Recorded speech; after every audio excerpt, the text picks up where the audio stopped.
ازيكم حبايبي، عاملين ايه؟ وحشتوني جدا من الفيديو اللي فات. اتمنى لو انتوا اول مره بتشوفوني تشتركوا في القناه وتعملوا لايك للفيديو عشان يوصل لكم كل جديد في كل مره بننزل فيها فيديو جديد. طيب، قلت لماما وبابا علينا اللي لسه ما قالش لماما يقول لها يلا عشان تتابع معانا ازاي بنذاكر. طيب النهارده المره اللي فاتت اخدنا الباست سامبل تنس وازاي بنكون السؤال بتاعنا فين لو هجاوب على السؤال بيس او هجاوب عليه بنو. طب واخدنا كمان ال WH question ازاي بكونه. تمام، النهارده هناخد عندنا في حاجة موجودة معانا كده في الجرامر بتاعنا بنقول عليها verbs. طيب في كل الافعال بتاعتنا regular verbs في افعال منتظمة؟ لا طبعا مش منتظمة، في منها الريجولار وفي منها الirregular. هنشوف النهارده الريجولار verbs والirregular verbs. طب عندي هنا الريجولار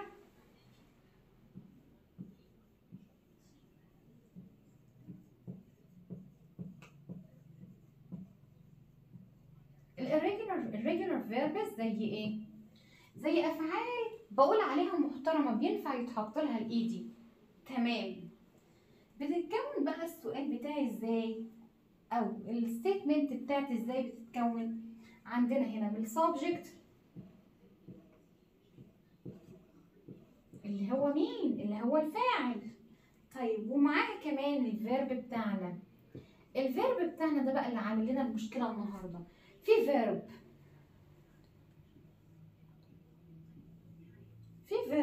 ينفع احط له ايدي زي watch.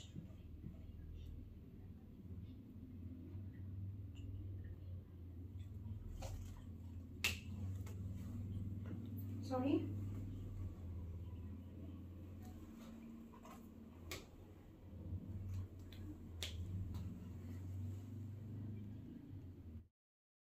عندنا الفيربس بتاعتنا هنا عشان تبقى ريجولار لازم احط لها الاي دي.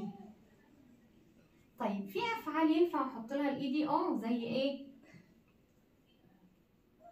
زي واتش. عايزه احط لها اي دي ينفع احط لها؟ طبعا مفيش حاجه تضايقني ان انا ما ينفعش احط لها. الاي دي دخلت عليها ولا ما دخلتش؟ دخلت، هتلعب معاها وتمام والدنيا زي الفل خلاص، مفيش اي حاجه مضايقاني. تمام. طب عندي تشينج، ينفع اضيف لها ايدي؟ ينفع كده. تمام يا مس. طب في حاجه شكلها كده غريبه على عيني مش حابه ان انا اشوفها. في هنا 2 ايه يا مس؟ ما ينفعش. خلاص هنشيل واحده من هنا وتبقى ايه واحده بس. يبقى انا عندي استفدت بكده ان انا عندي الافعال اللي هي منتهيه بالايه ما ينفعش اضيف لها الاي دي، بناخد مين؟ الدي بس وبنسيب الاي فوق. يبقى انا عندي changed. قلنا واتشت دخل عليها الاي دي وهتلعب معاها زي ما هي. اللي تشينج قالت لا انا هخصم الاي عشان انا عندي واحده زيها وهاخد الدي بس العب معاها. طب انا عندي اصلا افعال زي ايه؟ زي كراي، ينفع احط لها اي دي يا مس؟ ينفع، بس انا ينفع اعمل كده؟ لا يا مس ما ينفعش خالص. امال هعمل ايه؟ هنزل السي ار معايا. طب والواي مش حابه الاي بتشكلوا مع بعض، يبقى انا هشيل الاي خالص وهحط مكانها الواي وهحط مكانها اي وهنزل الاي دي يا مس عشان يبقوا مبسوطين وبيلعبوا مع بعض. يبقى انا عندي الافعال بتاعتي الريجولار فيربس بتاخد الاي دي زي واتش، افعال بتقبل الاي دي، وعندي افعال منتهيه بالاي بحط لها دي بس. طيب عندي افعال منتهيه بالواي بقوم شايله الواي وحاطه مكانها الاي وحاطه لها الاي دي يا مس. كده متفقين وخلاص مفيش حد متخانق مع التاني. طيب عايزه هنا اجيب مثال. عايزه اقول the ancient Egyptians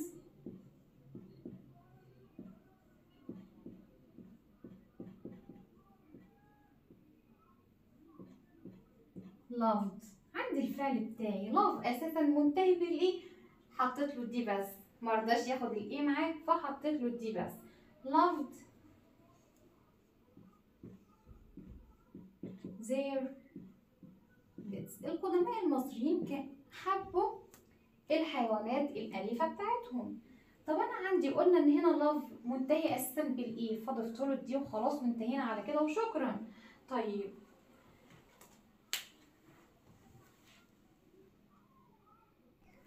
طب انا يا مس مش هقف على كده بس، انا في عندي افعال بتنتهي بكونسونانت، بس الكونسونانت ده بيجي قبله ايه، حرف شقي، والحرف الشقي بنقول عليه ايه، بنقول عليه فاول. زي ايه؟ زي دروب. عندي البي هنا كونسونانت، وعندي هنا الاو فاول، وعندي هنا البي كونسونانت، وعندي هنا الفي الاو فاول. طيب اعمل ايه بقى في المشكله اللي قابلتني دي يا مس؟ اعمل فيها ايه؟ قالك هتنزل الكلمه زي ما هي، بس مش هينفع اضيف لها الايدي كده. قالك اعمل ايه؟ قال لنا نحط كمان بي، قال هنكرر الكونسونانت اللي موجود هنكرره تاني ويبقى اسمها دروت. طيب عندي كمان verb plan. نفس المشكلة يا مس، عندي الان هنا consonant وعندي الايه هنا vowel. طيب هعمل ايه؟ هنزل الكلمة بتاعتي زي ما هي plan، واحط كمان ان، واحط الاي دي بتاعتي بقى اسمها ايه؟ planned. يبقى انا خلاص فهمت يا مس ان انا عندي الفيربز بتاعتي يا اما فيرب بيجي منتهي فعل طبيعي بحط له زي واتش بحط له الاي دي، وعندي فيرب منتهي بالاي بضيف له الاي دي الدي بس، وعندي فعل بيجي منتهي بالواي بقوم شايله الواي يا مس كاتبه مكانها الاي وانزل الاي دي بتاعتي. طب انا عندي يا مس افعال بتيجي بس في اخرها كونسونانت، والكونسونانت ده اللي هو الحرف الساكن بس بيجي قبله حرف فاول، الحرف الفاول اللي هو المتحرك. ما ينفعش انزلها كده واحط لها الاي دي، يبقى الاي دي هتبقى تقيله عليها، فانا عايزه حرف كمان يشيل معايا عشان اقدر اشيلها، اضاعف الحرف الاخير. وقلنا الحرف الاخير اللي جالنا كان هو مين؟ كان هو الكونسونانت ليتر اللي هو البي في دروب، وعندنا الان في بلان. يبقى انا كررت الحرفين الاخير البي في دروب والان في بلان عشان اضيف لها الاي دي.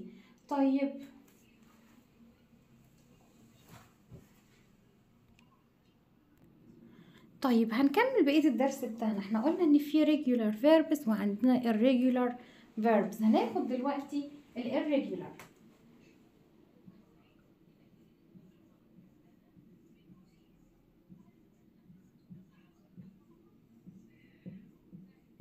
طب وشكل الستيتمنت بتاعتهم بتبقى عاملة ازاي؟ عندي السبجكت اللي هو الفاعل، وعندي كمان مين هيقولي؟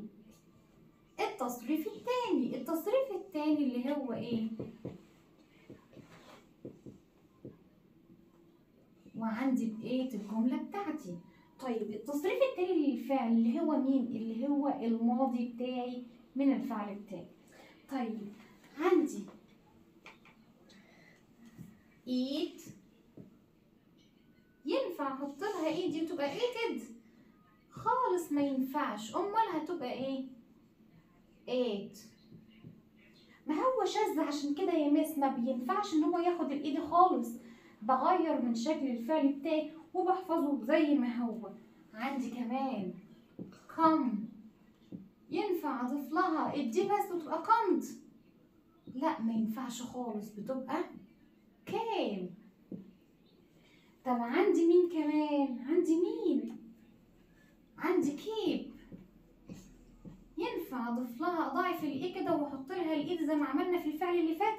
خالص ما ينفعش، هتبقى keep، هتبقى ايه؟ kept. زي ما عملنا بحفظ شكل الفعل بتاعي.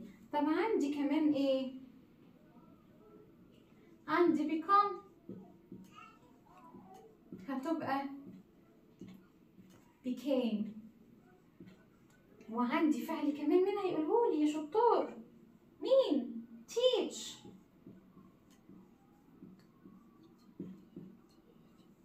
هتبقى مين؟